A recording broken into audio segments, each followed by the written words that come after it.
So with that, I stood close to Pun and stood close to the church, and I would just go to church, and it was like I was like an uber Christian, like I was a youth pastor at 16, because I literally was like, there's something deeper other than the surface shit.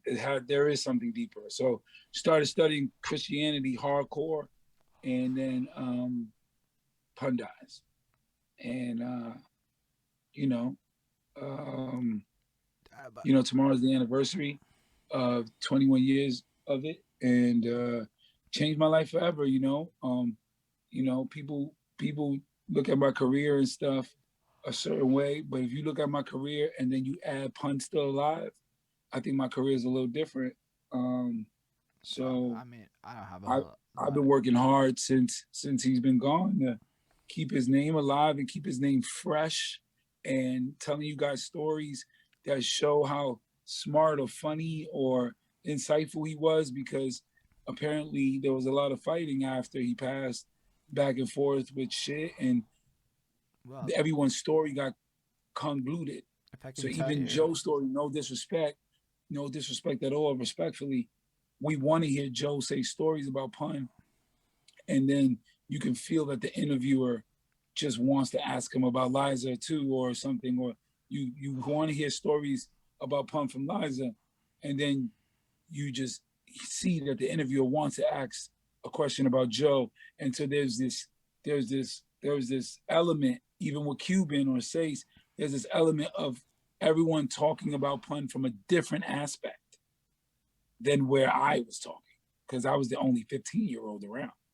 I mean, if You it, know what I mean? I mean, I look at it like Pun is such a fascinating person in hip hop. We do album reviews, so did that for a long time. We have a show called The Classic Quest, where basically we dig through the crates and we look for albums. We go through them track by track. My girlfriend, your lady friend Bonnie, who's on the Zoom, and myself do this, and we did the first Pun album. And I can tell you, it is one of the only album reviews I do that to this day will still get like views trickling in.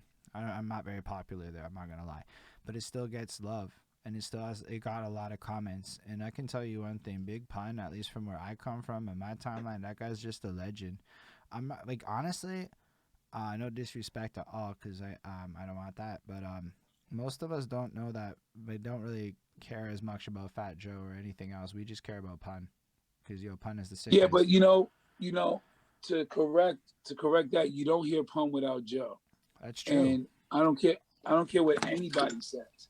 It has nothing to do. It has nothing to do with lyricism. Mm. It has nothing to do with songwriting. It has to do with the structure that Joe had already placed.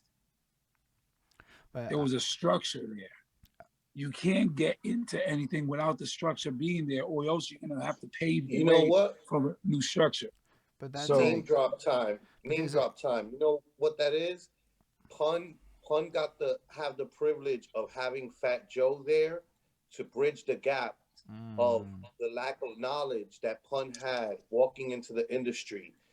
Joe had that in spades at that point by the time he got Pun. right. So he yeah, bridged that gap for him, and Okay. he provided Pun something that like other people didn't have, which And is like a true brother and mentor at the and same I time. just want to say and that we do fuck with Fat Joe too. Like we do. no, I I'm just know, no, saying, I'm not saying that. like as a youth growing up and stuff, cuz honestly we found Yeah, DITC. We went down that whole rabbit hole of discovering how like all that yeah, sounded. So like we do want to give him his flowers as well.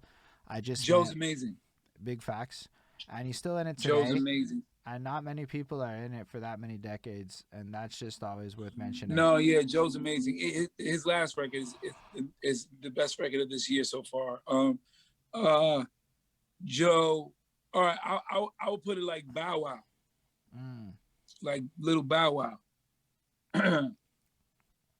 Little Bow Wow is a legend to some people, right. and when you talk to them about why he's a legend, you say, "Well, there was nobody like that, 6 years old, right? That was rapping and was out there.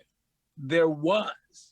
It's just that nobody wanted to put out a 6 year old. Like who wants to do that marathon with a fucking 6-year-old trying to be a rapper and this and that? Nobody wants to do that kind of marathon.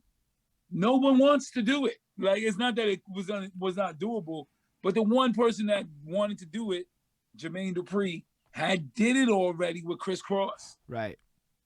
So you every time you see something, you see the product at the end of it.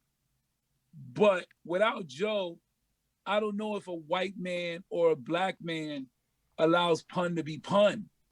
So are you going to get pun? You might not. But you have to have somebody who took the arrows first. And that was Joe.